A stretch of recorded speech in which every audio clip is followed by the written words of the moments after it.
Bapak,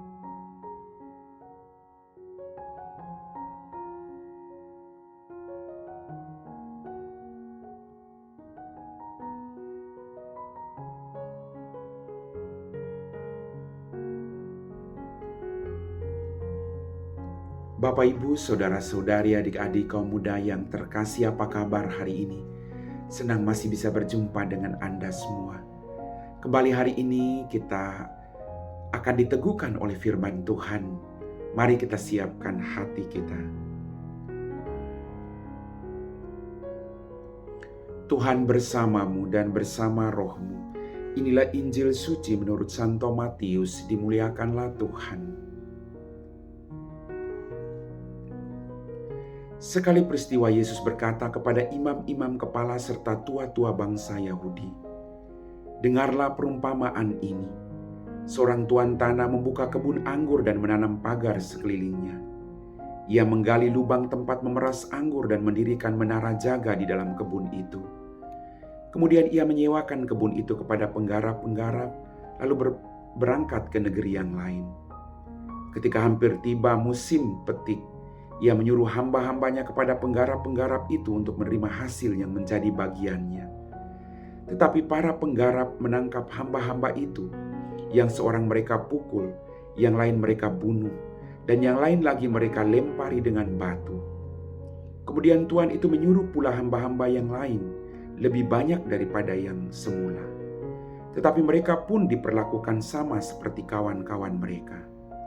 Akhirnya Tuhan itu menyuruh anaknya kepada mereka, pikirnya, anakku pasti mereka segani. Tetapi ketika para penggarap melihat anak itu, mereka berkata seorang kepada yang lain, ia adalah ahli waris. Mari kita bunuh dia, supaya warisannya menjadi milik kita. Maka mereka menangkap dia dan melemparkannya keluar kebun anggur itu, lalu membunuhnya. Maka apabila tuan kebun anggur itu datang, apakah yang akan dilakukan dengan penggarap-penggarap itu? Kata imam-imam kepala dan tua-tua itu kepada Yesus, ia akan membinasakan orang-orang jahat itu, dan kebun anggurnya akan disewakan kepada penggarap-penggarap lain yang akan menyerahkan hasil kepadanya pada waktunya. Kata Yesus kepada mereka, belum pernahkah kamu baca dalam kitab suci, batu yang dibuang oleh tukang-tukang bangunan telah menjadi batu penjuru. Hal itu terjadi dari pihak Tuhan, suatu perbuatan ajaib di mata kita.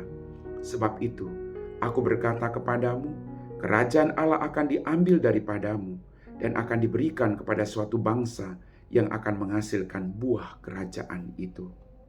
Mendengar perumpamaan Yesus itu, imam-imam kepala dan orang-orang Farisi mengerti bahwa merekalah yang dimaksudkannya. Maka mereka berusaha menangkap dia, tetapi mereka takut kepada orang banyak, karena orang banyak itu menganggap Yesus nabi. Demikianlah sabda Tuhan.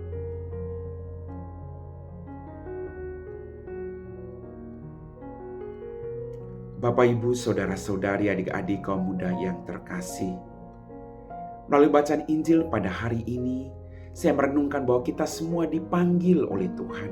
Kita semua diberi kesempatan yang sama oleh Tuhan untuk menggarap kebun anggurnya.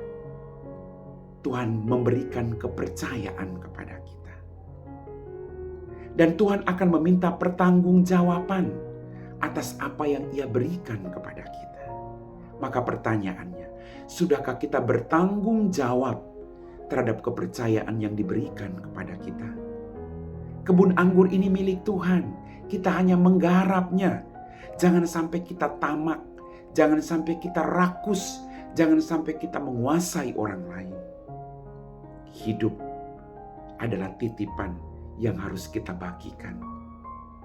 Kita harus bertanggung jawab. Bukan merampas yang bukan milik kita. Bapak, Ibu, saudara-saudariku yang terkasih, dalam bacaan Injil tadi, orang-orang yang diberi kepercayaan sangat rakus, tamak. Maka mereka akan menderita akibat dari perbuatan mereka sendiri. Kita mau masuk surga, mari kita berjuang untuk menggarap lahan yang diberikan Tuhan kepada kita. Ini milik Tuhan. Kita hanya penggarap. Maka mari kita bertanggung jawab dengan setia melakukan pekerjaan yang Dia titipkan kepada kita. Bapak, Ibu, saudara-saudari, adik-adik kaum muda yang terkasih, mari kita mohon kuasa Roh Kudus untuk mendampingi kita, agar kita setia melakukan perintah Tuhan dengan berbagi hidup dengan orang lain, bukan merampas hidup orang lain, bukan menindas orang lain, tapi bertanggung jawab untuk apapun yang Tuhan titipkan kepada kita. Mari kita menjadi penggarap-penggarap yang setia, bukan rakus, bukan tamak. Amin.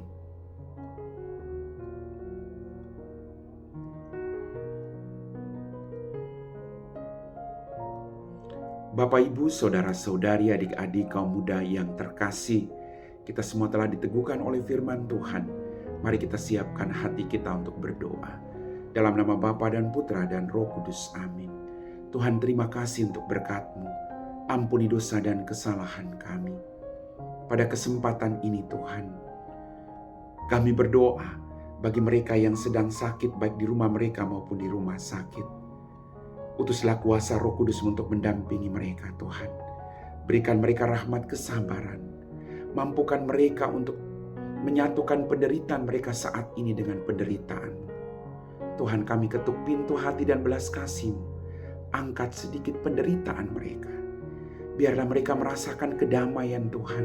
Dan kalau boleh Engkau jamah, Engkau sembuhkan mereka satu persatu. Berkatilah juga orang-orang yang mendampingi orang sakit dengan rahmat kesabaran. Kami puji Engkau Bapa, kini dan sepanjang segala masa. Amin. Tuhan bersama-Mu dan bersama Roh-Mu. Semoga kita sekalian diberkati oleh Allah yang Maha Kuasa, Bapa dan Putra dan Roh Kudus. Amin.